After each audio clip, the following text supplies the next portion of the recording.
तो नमस्कार विद्यार्थियों, स्वागत है आप सभी को फिर से आपका अपने YouTube channel VI study plus में। तो साथियों, आज हम पढ़ेंगे इस वीडियो में अध्याय 2 कक्षा 6 का जो है प्रश्नोत्तर किताब के जो दिया गया है उसको देखेंगे। इससे पहले जो है किताब के सारांश 2 वीडियो में हमने बताया है। अगर वो आप वीडियो नहीं देखे हैं तो उसका जो है लिंक जो है इस वीडियो के डिस्क्रिप्शन में डाल देंगे, आप लोग देख लीजिएगा। तो चलिए बिना देर किए जो है आज का सेशन स्टार्ट करते हैं। प्रश्नोत्तर जो है कि करके देखेंगे, तो बने रहिए हमारे साथ। आप आइए और अधिक सीखें, आइए और अधिक सीखें, यानी कि इसका जो है प्रश्नोत्तर को लेकर चलेंगे। तो प्रश्न पहला नंबर कह रहा है कि यहाँ 2 प्रकार के बीज दिए गए हैं, आप इनके पौधों की जड़ों और पत्तियों के शिरा विन्यास के अंतर बताएं। ठीक है, शिरा विन्यास में अंतर बताना है। इनके 2 यहाँ पे जो है बीज दिए गए हैं, एक गेहूं का बीज और एक राजमा का। यहाँ पे जो हम बीज का फोटो नहीं बना सकते हैं, इसीलिए आपको यहाँ पे हम दिखाने के लिए प्रयास किए हैं। आप यहाँ पर देख सकते हैं क्वेश्चन में जो है, और क्वेश्चन के साथ जो है गेहूं और राजमा का जो है आपको यहाँ तस्वीर भी दिख रहा होगा। कहा जा रहा है कि यहाँ 2 प्रकार के बीज दिए गए हैं, आप इनके पौधों की जड़ों और पत्तियों के शिरा विन्यास में क्या अंतर पाते हैं। तो देखिए यहाँ पे लिखा गया है गेहूं में, कह रहे हैं गेहूं में जो है रेशेदार जकरा जड़ समानांतर शिरा विन्यास होता है। गेहूं में क्या होता है जी कि रेशेदार उसका जड़ होता है, जड़ जो उसका रेशेदार होता है, ठीक है। और उसमें कहा जा रहा है कि जड़ जो होता है वो समांतर होता है, उसका जो एक जड़ जो है समांतर शिरा विन्यास की तरह जो है दिखाई देता है। उसके बाद कहा जाए यहाँ पे राजमा में कहा कि मुसला, यानी कि जड़ जो है एकदम जो है नीचे जो जमीन में जाता है उसको क्या बोलते हैं, मुसला होगा। अब यहाँ पे देखिएगा, यहाँ पे क्वेश्चन नंबर 2 कहा जा रहा है। आप क्वेश्चन जो है स्क्रीन पर दिख रहा होगा, आप इस क्वेश्चन को देख सकते हैं। जो है यहाँ पे लिखा गया है, क्वेश्चन कह रहा है कि नीचे कुछ जंतुओं के नाम दिए गए हैं, उनके आवास के आधार पर समूह बनाएं। चिन्हांकित खंड क में जलीय जंतुओं और चिन्हांकित खंड ख में स्थलीय जंतु के नाम लिखिए। ठीक है, कह रहा है कि खंड ग में दोनों आवासों में रहने वाले जंतुओं के नाम लिखना है। यहाँ पे क्वेश्चन कह रहा है कि एक जो है आपको जो है समूह बनाना है, जिसमें क, खंड ख और खंड ग जो है 3 प्रकार के समूह बनाना है, जिसमें लिखना है एक जलीय जंतुओं के बारे में, एक जो है स्थलीय जंतु के, और एक जो है दोनों में रहते हैं उनके बारे में लिखना है। तो देखिए नीचे जो दिया गया है, जिससे इसमें ऑप्शन दिया गया है, क्या दिया गया है जी कि घोड़ा, डॉल्फिन, मेढक, भेड़, मगरमच्छ, गिलहरी, व्हेल, केचुआ, कबूतर और कछुआ, इन सभी को जो है एक साथ लिखा गया है। इस सभी को जो है अलग अलग जो है खंड बना करके क्या करना है, जिसको समूह बना देना है।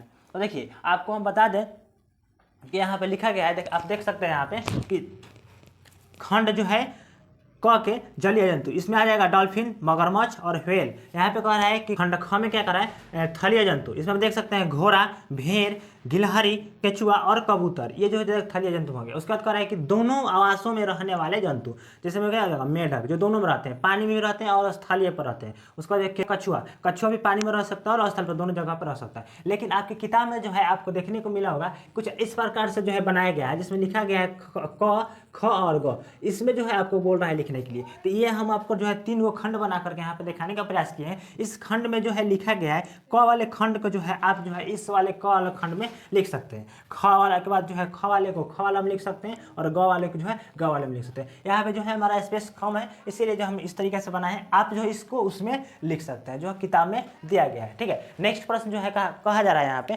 आप देखेंगे कि स्क्रीन पर आप लोग को दिखाया जा रहा है, आप लोग यहाँ से पढ़ सकते हैं। कह रहा है कि मनु की माँ की एक शाक वाटिका, कह रहा है कि मनु की माँ की एक शाक वाटिका यानी कि किचन गार्डन जिसके बोलते हैं है। एक दिन वह मिट्टी से मूली उखाड़ रही थी। क्या कर रही थी कि मूली उखाड़ रही थी। उन्होंने मनु को बताया कि मूली एक प्रकार की जड़ है। मनु को क्या बताया कि मूली एक प्रकार क्या है जी, जड़ है। वैसे हम लोग मूली के जड़ को ही खाते हैं, ठीक है, इसलिए यहाँ पे इसको जड़ कहा जा रहा है। कह रहा है कि एक मूली को सावधानीपूर्वक देखें और लिखें कि वह किस प्रकार की जड़ है। यहाँ पर कह रहा है कि एक मूली को जो है सावधानीपूर्वक देखना है और उसको देखने का लिखना है कि वो किस प्रकार का जो है जड़ है। कह रहा है कि मूली के पौधों की पत्तियों में आपको किस प्रकार का शिरा विन्यास दिखाई देगा। तो चलिए इसको हम समझते हैं कैसे जो है यहाँ पे इसका प्रश्नोत्तर होने वाला है।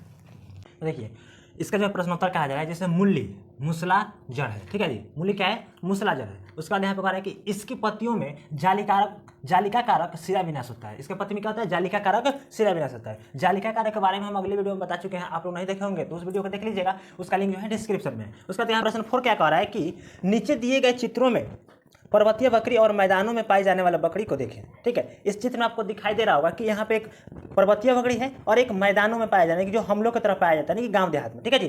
उसके बाद कह रहा है कि उनके बीच समानताएं और अंतर बताना है। उस दोनों के बीच क्या बताना है, समानता, यानी कि क्या समानता है और क्या अंतर है। कह रहा है कि साथ ही यह भी बताइए कि इन अंतरों का क्या कारण है, ठीक है। क्या बताना है कि इसके साथ साथ ये भी बताना है कि इन अंतरों का क्या कारण है। देखिए यहाँ पर हमने आपको समझाने का प्रयास किया गया है। समझाएं क्या कि सबसे पहले इसका समानताएं देखेंगे, तो समानताएं में क्या दिया गया कि दोनों स्तनधारी है। क्या जी, दोनों स्तनधारी है, आप लोगों को जो है पता होना चाहिए। उसके बाद दोनों जो है शाकाहारी है, शाकाहारी है कि शाक खाता हो, ठीक है। उसके बाद जो है दोनों जो है 4 पैर वाली है, यानी कि दोनों की बात किया जाए तो दोनों स्तनधारी है, दोनों साग खाने वाली है, यानी कि घास फूस खाने वाली है। और उसके बाद दोनों का जो है 4 जो है पैर है, वो जो है पर्वतीय हो या फिर क्या मैदानी हो। उसके बाद इसमें अंतर क्या है कि इसमें अंतर यही है कि पर्वतीय बकरियों के बाल लंबे और घने होते हैं, जबकि मैदानी बकरियों के बाल छोटे होते हैं। देखिए इसमें जो है अंतर क्या है कि पर्वतीय जो बकरी होती है उसके बाल जो है लंबे होते हैं और जो है मैदानी उसके छोटे होते हैं। अब ये क्यों होते हैं जी, अगर ये जो है अगर आप जानना चाहते हैं और बेहतरीन जानना चाहते हैं तो अगर आप बोलेंगे कमेंट में कि मुझे जो है इस चैप्टर का जो है एक सारांश पढ़ाया जाए तो जरूर हम उसके ऊपर जो है वीडियो बनाएंगे। खैर यहाँ पे हम आपको बता देते हैं लंबा और छोटा क्या होता है। यहाँ पे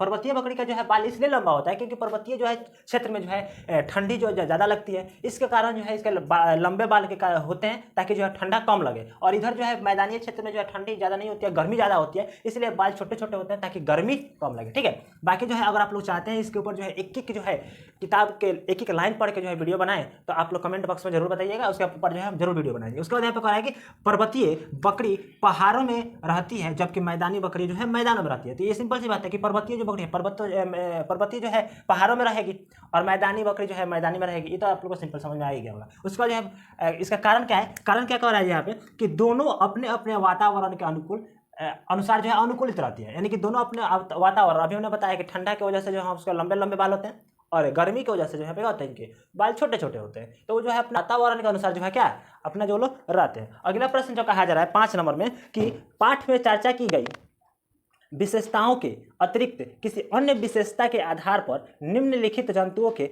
2 समूह बनाएं, ठीक है जी। यहाँ पे क्या कहा जा रहा है कि जो है पाठ में चर्चा जो किया गया उसके विशेषता के अतिरिक्त किसी अन्य विशेषता पे, ठीक है, उसके आधार पर जो है निम्नलिखित जंतुओं के 2 समूह बनाना है। आपको एक समूह बना के दिखाएंगे जो है अब उसकी जो है अलग अलग कैसे इसका दोनों का समूह होगा। जैसे यहाँ पर दिया गया है गाय, तिलचट्टा, कॉकरोच, उसका जो है कबूतर, चमगादड़, व्हेल, कछुआ, मछली, उसका जो है टीडा, उसका छिपकली। तो देखिए इसको हम समझने के यहाँ प्रयास करेंगे, इसका जो है कैसे समूह बनाएंगे। तो सबसे पहले देखा गया उड़ने वाले, ठीक है, जो उड़ते हैं, जो उड़ सकेंगे उनके लिए जो है क्या क्या हो सकते हैं, जो उड़ने वाले क्या होंगे जी, तो तिलचट्टा ये उड़ सकते हैं, ठीक है, चलते भी हैं, जमीन पे भी चलते हैं ऐसे और उड़ भी सकते हैं। उसके बाद कबूतर भी जो क्या करते हैं जी, उड़ते हैं। उसके बाद चमगादड़, ठीक है, जिसको हम लोग अपने भाषा में क्या कहते हैं, बदरी। चमगादड़ हो गया जिसको हम अपने गाँव देहात के भाषा में क्या कहते हैं, बदुरी कहते हैं, ठीक है। तो आप लोग हंसिएगा मत, आपकी और क्या कहा जाता है आप लोग कमेंट में जरूर बताइएगा। चलिए उसके बाद कह रहे हैं कि ना उड़ने वाले जो है ना उड़ पाते हैं, यानी कि उड़ने में जो है यानी कि जो नहीं उड़ पाते हो तो क्या हो जाएगा, उसमें जो है गाय, व्हेल, कछुआ, मछली, टीडा और छिपकली, ये लोग उड़ नहीं पाते, ये लोग बस चलेंगे केवल, ठीक है। नेक्स्ट क्वेश्चन देखेंगे 6 नंबर क्वेश्चन कहा जा रहा है कि जनसंख्या के बढ़ने और मनुष्य द्वारा अधिक सुविधाजनक जीवन की चाह में विभिन्न आवश्यकताओं की पूर्ति के लिए वनों की कटाई की जा रही है। क्या कहा जा रहा है कि जनसंख्या के बढ़ने के कारण मनुष्य की जो जनसंख्या बढ़ रहा है उसकी वजह से सुविधा बनाने के लिए अपना सुविधाजनक जो है चीज़ें बनाने के लिए विभिन्न आवश्यकताओं की पूर्ति करने के लिए वनों की कटाई की जा रही है। यह हमारे आसपास के परिवेश को कैसे प्रभावित कर सकता है, आपके विचार से हम इस चुनौतियों का निदान कैसे कर सकते हैं। तो देखिए इसको हम समझने का प्रयास करेंगे। तो देखिए समझेंगे प्रश्न जो है उत्तर 6 में कह रहा है कि वनों की कटाई से वर्षा कम होती है, प्रदूषण बढ़ता है, मिट्टी का जो है कटाव होता है तथा जीव जंतु का आवास नष्ट होता है। तो इससे क्या क्या हो सकता है, अगर वन की कटाई होती है तो हमको क्या क्या नुकसान हो सकता है जी। तो देखिए वर्षा सबसे पहले कम होगी, अगर वर्षा कम होगी तो आपने जो है खेतों में जो फसल लगाते हैं वो जो है उसकी जो है उपजाऊ कम होने लगेगी, यानी कि कम उपजाऊ करेगी, ठीक है जी। इस प्रकार से हमको नुकसान। उसका प्रदूषण, प्रदूषण भी बहुत ज़्यादा बढ़ने लगेंगे, ठीक है। जो है जितना हम लोग का वाहन से जो है धुआं निकलता है वो सब जो है बहुत ज़्यादा मात्रा में होने लगेंगे, क्योंकि पेड़ पौधे जो है उसको नियंत्रण करके रखते हैं। उसका मिट्टी का कटाव, यानी कि पेड़ पौधे की वजह से जो है जड़ जो है उसकी मिट्टी को पकड़ के रखती है। अगर पेड़ पौधे ही नहीं रहेंगे तो उसकी जो है जड़ें जो है मिट्टी को नहीं पकड़ के रहेगी तो मिट्टी का कटाव हो सकता है, ठीक है। तथा जीव जंतु का आवास नष्ट होना। अभी आपने देखे होंगे कि कुछ दिन पहले एक जंगल की बहुत तेजी से कटाई चल रही थी, जिसमें बहुत जीव जो है मर गए, ठीक है। बहुत जीव इधर उधर भाग रहे थे। तो इस तरीके से उनका आवास छीना जा सकता है, यानी कि छीन लेते हैं हम लोग अगर वनों की कटाई करेंगे तो क्या करेंगे, जीव जंतुओं का आवास नष्ट हो जाना। यानी कि आवास यानी कहने का अर्थ हुआ जहाँ रहते हैं वो लोग, उन लोगों का घर द्वार, ठीक है। जीव जंतु कहाँ रहते हैं, जंगल में ही रहते हैं। तो अगर हम जंगल को ही काट दें तो क्या होगा, उनका आवास जो है नष्ट हो ही जाएगा, ठीक है। उसके बाद जो है समाधान इसका क्या हो सकता है। समाधान में देखेंगे, करेंगे अधिक से अधिक पेड़ लगाएं। अगर ये सभी चीज को बचाना है हमको तो क्या करना होगा हमका, इसका समाधान यही है कि अधिक से अधिक पेड़ लगाएंगे, ठीक है। तब जो है जाकर के बचेगा। वनों की कटाई रोकेंगे, वन कटाई जो हो रहा है उसको हम लोग रोकने का प्रयास करेंगे। वन संरक्षण के नियमों का पालन करेंगे, यानी कि जो वन संरक्षण है, यानी कि वनों का जो है कैसे संरक्षण करेंगे, कैसे देख रेख करेंगे, उसको कैसे बड़ा करेंगे, उसको पानी देना, हर कुछ से जो है देख रेख करने का जो है उसका क्या करेंगे, नियम का पालन करेंगे। उसके बाद पर्यावरण के प्रति लोगों को जागरूक करना, लोगों के बीच जो है आएंगे और बताएंगे कि पर्यावरण से क्या हमारे जीवन में महत्व है, ठीक है। उसके जीवन से हमारे कितना लाभ है, किस प्रकार से हमारे जीवन में उसका रोल है, ये सब जो है बताएंगे, लोगों को जागरूक करेंगे। तो जाकर के हम क्या कर सकते हैं जी, पेड़ पौधों को बचा सकते हैं। उसके बाद जो है 7 नंबर प्रश्न कह रहा है कि फ्लोर चार्ट का विश्लेषण करें, इसमें क और ख के कौन कौन से उदाहरण हो सकते हैं। आपको जो है यहाँ पर दिखाने का प्रयास किया गया है, आप देख सकते हैं यहाँ पे जो है क्वेश्चन कर रहा है। तो देखिए सबसे पहले कह रहा है कि पौधा, हाँ। उसके बाद क्या करें, क्या इसमें पत्तियां हैं, हाँ। क्या इसमें जालिका रूपी सिरा विन्यास है, तो हाँ। क में हो गया, ख में कह रहा है कि नहीं। देखिए इसको हम समझने का प्रयास करेंगे। यहाँ पर लिखा गया है, कह रहा है कि फ्लो चार्ट के अनुसार जो है उदाहरण दिया गया है। जैसे में क आम जो है, नीम, गुलाब, मटर, सरसों, ठीक है। उसके बाद यहाँ पर ख में क्या देगा, गेहूं, धान, मक्का, केला और बांस हो जाएगा, ठीक। इसको आप लोग यहाँ पे देख सकते हैं। उसके बाद 8 नंबर प्रश्न में क्या कहा जा रहा है, तो देखेंगे आप लोग 8 नंबर प्रश्न में कहा जा रहा है कि राज अपने मित्र संजय से तर्क करता है। राज जो है अपने मित्र संजय से क्या करता है, तर्क करता है, यानी कि वार्तालाप करता है, उसके आपस में बात करता है। गुड़हल का पौधा एक झाड़ी है, पूछता है गुड़हल का पौधा एक झाड़ी है, संजय इसके स्पष्टीकरण के लिए कौन से प्रश्न पूछ सकता है। यानी कि इसको स्पष्ट रूप से प्रश्न पूछने के लिए संजय कौन सा प्रश्न पूछेगा कि इसको जो है स्पष्ट रूप से समझ आ सके। देखिए यहाँ पर हम इसका प्रश्न लिख दिए हैं, यानी कि इसका ये प्रश्न उत्तर है, लेकिन वो क्या प्रश्न पूछेगा, यह पूछेगा क्या गुड़हल के पौधे में कई कठोर तने आधार से निकलते हैं। क्या कह रहे हैं कि क्या गुड़हल के पौधे में कोई कठोर तने आधार से निकलते हैं, आधार से नहीं कि नीचे से, ठीक है जी। तो यह क्वेश्चन पूछ सकता है। यह क्वेश्चन 9 नंबर प्रश्न जो है हमारा कह रहा है कि तालिका में कुछ आंकड़े दिए गए हैं, आंकड़ों के समूह के आधार पर इन पौधों के उदाहरण का पता लगाना है। यहाँ पे आप देख सकते हैं एक तालिका दिया गया है, ठीक है। इसमें से हम लोग पढ़ेंगे और इसके आधार पर जो है पौधों का उदाहरण का पता लगाएंगे और आंकड़ों के समूह के आधार पर पौधों को कैसे पता लगाएंगे आप लोग देखिएगा। हम यहाँ पर बताने का प्रयास करेंगे। समूह लिखा गया है क और ख, बीज का प्रकार लिखा गया है द्विबीजपत्री और एक बीजपत्री। उसके बाद जड़ का प्रकार लिखा गया है मूसला जड़, उसके बाद जो है जकरा जड़। उसके बाद उदाहरण में देना है और इसके बाद क्या करना है, इसका समूह बनाना है। कैसे देखिएगा यहाँ पर लिखा गया है तालिका के हिसाब से। देखिए यह तालिका के जो है मद्देनजर रखते हुए हम चलेंगे तो क्या है कि समूह क में दिया गया उदाहरण में क्या हो सकता है, आम, मटर, सरसों, नीम। और समूह ख में हो जाएगा उदाहरण क्या होगा, धान, मक्का और घास। ये किस में आ जाएंगे जी, 1 नंबर यानी कि द्विबीजपत्री में। समूह क किस में आ जाएगा, द्विबीजपत्री में आ जाएगा। और जो है समूह ख जो किस में, एक बीज पत्री में आ जाएगा, ठीक है। यानी कि इसमें से एक के जो है बीज निकले, जैसे गेहूं हमने बताया था कि आपको एक बीज से एक के बीज निकलता है, ठीक, एक ही पौधा निकलता है। धान वैसा ही मक्का, घास। देख सकते हैं कि समूह क के पौधों में और क्या समानताएं हैं। और 2 नंबर में कहा जा रहा है कि समूह ख के पौधों में क्या समानताएं हैं। तो देखिए इसको भी हम देखेंगे समूह क और समूह ख में क्या समानताएं हैं, ठीक है। समूह क की समानताएं में क्या होगा, उसमें समानताएं क्या होगा कि द्विबीजपत्री पौधे होते हैं, ठीक है। द्विबीजपत्री पौधे हैं, मूसला जड़, जालिका कारक सिरा विन्यास, ठीक है। और उसमें कह रहे ख में हो जाएगा कि एक बीजपत्री पौधे हैं और झकरा रेशेदार जड़ और समानांतर सिरे विन्यास। उसके बाद प्रश्न जो है हमारा 10 कह रहा है कि नीचे दिए गए चित्र में बतख के नामांकित भाग को देखें। बतख के पंजों में अन्य पक्षियों की तुलना में आपको क्या भिन्नता दिखाई देती है।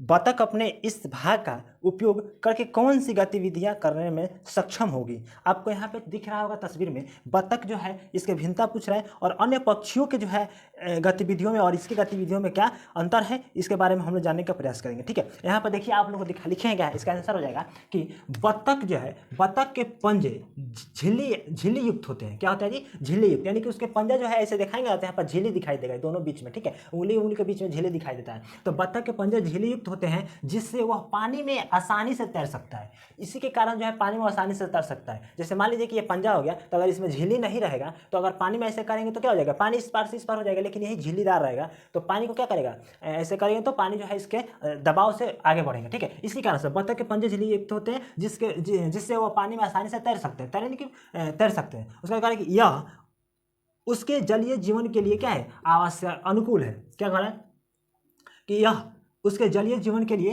अनुकूल है, यानी कि अनुकूल करने मतलब कि उसके जल में रहना बहुत आसान होता है उसके वजह से, और अच्छे से रह सकता है। और बाकी जो है पक्षी जो होते हैं उनका जो है, जैसे मान लीजिए यहाँ पे बाकी पक्षी के ये पैर हो गया, तो ये क्या होगा जी, इसमें जो है स्पेस रहता है, जाली नहीं होता है, लेकिन इसमें जाली रहता है, जाली की तरह रहता है, और इसमें यही इसका क्या हो जाएगा जी, भिन्नता है। तो इस प्रकार से हमारा जो है चैप्टर, हमारा अध्याय जो है 2 का जो है प्रश्न उत्तर और जो है इसका हर एक चीज़ समाप्त हो चुका, खत्म हो चुका है। तो हम मिलेंगे अब नेक्स्ट वीडियो में। और आप लोगों को जो है अभी तक के क्लास में कहीं भी कोई समस्या हो, कुछ ना समझ में आया हो, या फिर किसी प्रकार की कोई समस्या हो, तो आप जो है इस कमेंट बॉक्स में जरूर कमेंट करें और हम उसका जो है निदान जरूर देंगे। ठीक है, तब तक के लिए आप लोग स्वस्थ रहिए, मस्त रहिए, बने रहिए। जय हिंद, जय भारत।